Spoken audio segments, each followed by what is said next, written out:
Okay, in this video we will complete investigation 3.7, population growth in the top 10 U.S. metropolitan areas. Use the data in table 3.3 to answer the following questions about the largest metropolitan areas in the United States.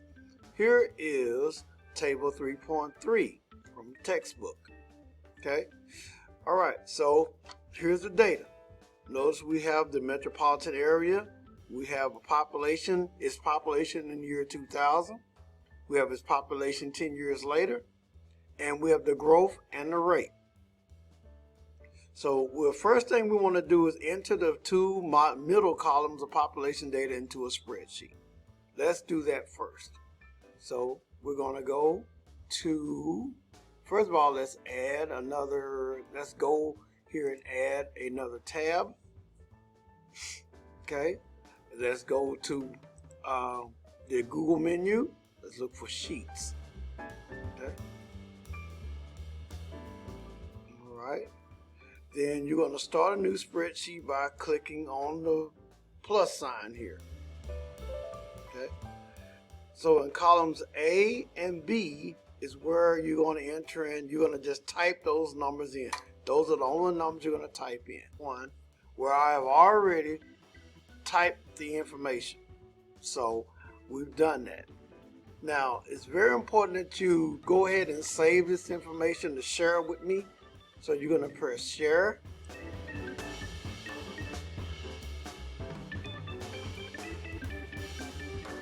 Okay.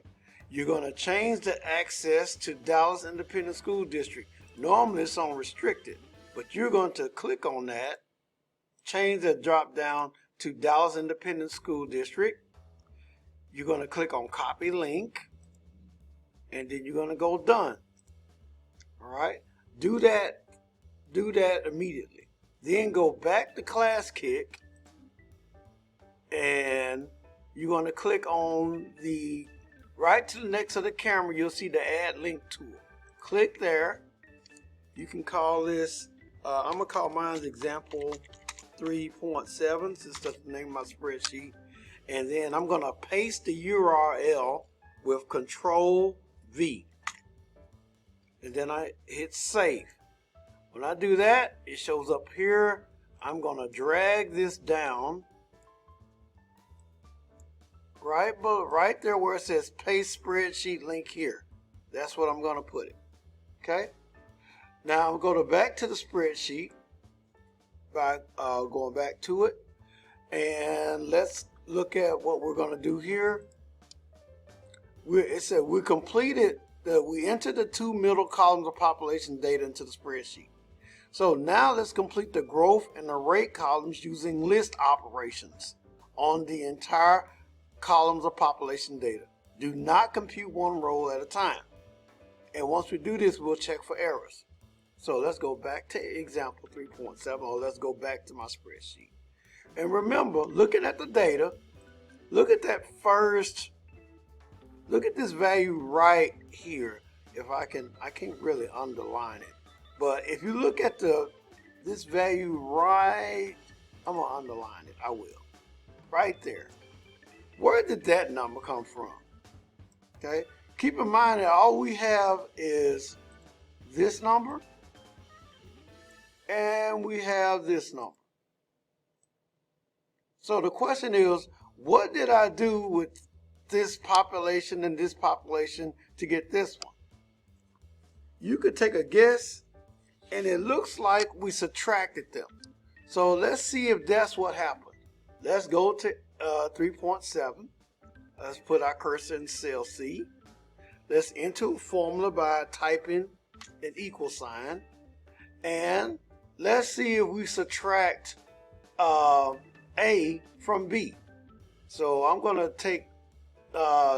click on B1. I'm going to hit subtract, and minus actually, and then I'm going to click on A1.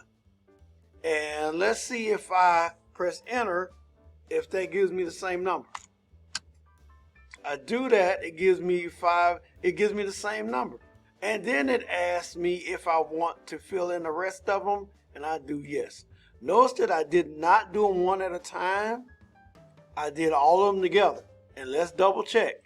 Is that the same numbers we got right here?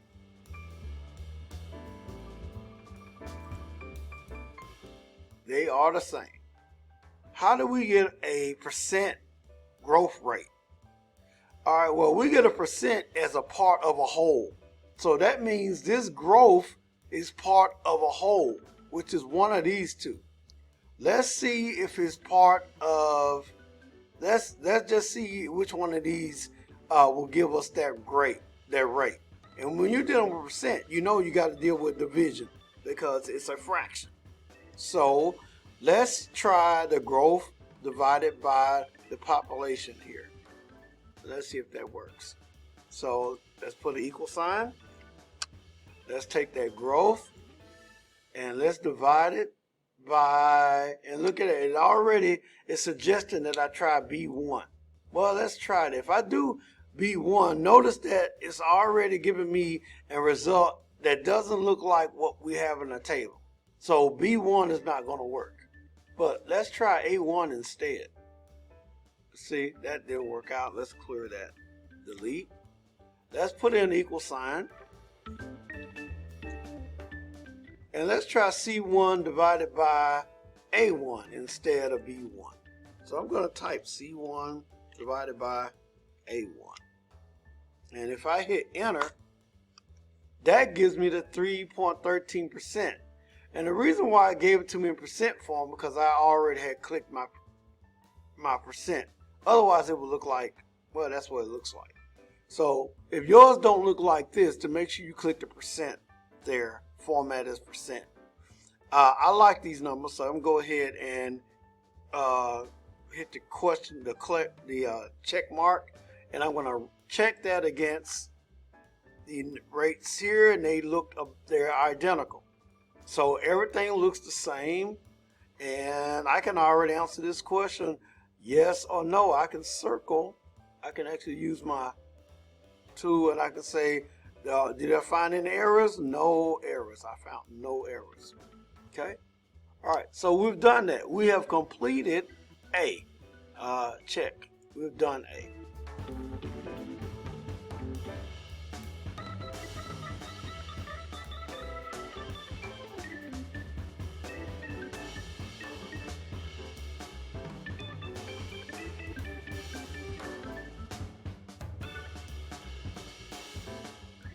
$20.10.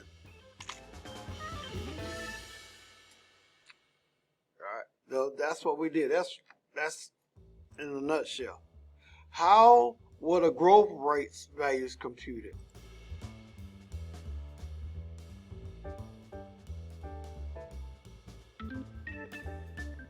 Population 2000.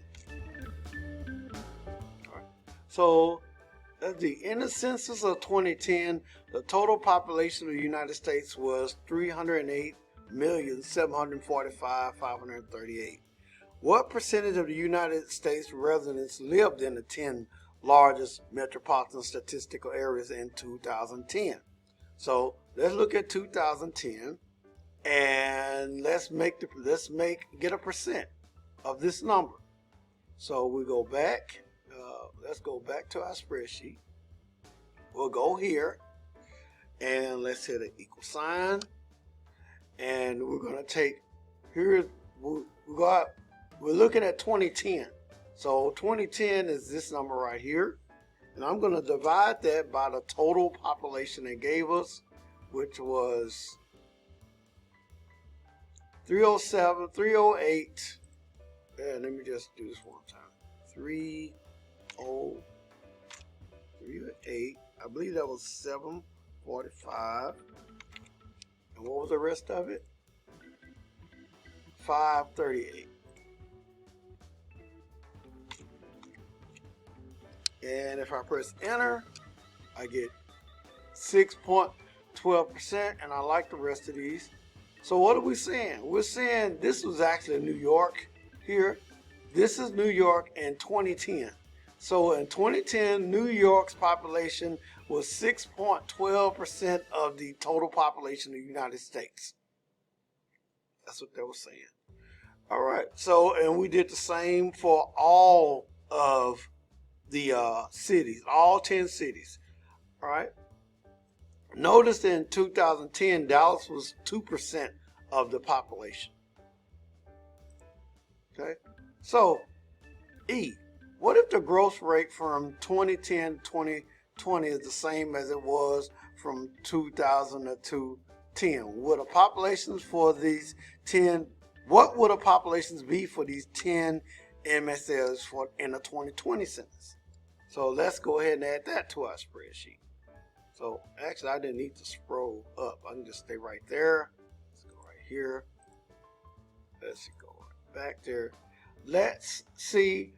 Let's apply these growth rate to this column here. So we're going to multiply this column by 1 plus this percent. And I have to explain how to create growth later. I have to explain that in another video. So what we're going to do is we're going to take this value, take equal sign. So first of all, we need an equal sign right there. And we're going to multiply, we're going to set up a formula, 1 plus this percentage, all right, that percentage, I'm going to multiply that times, times this value right here, and press enter. There. So this is the projected population in the year 2020 for New York. If we keep the same,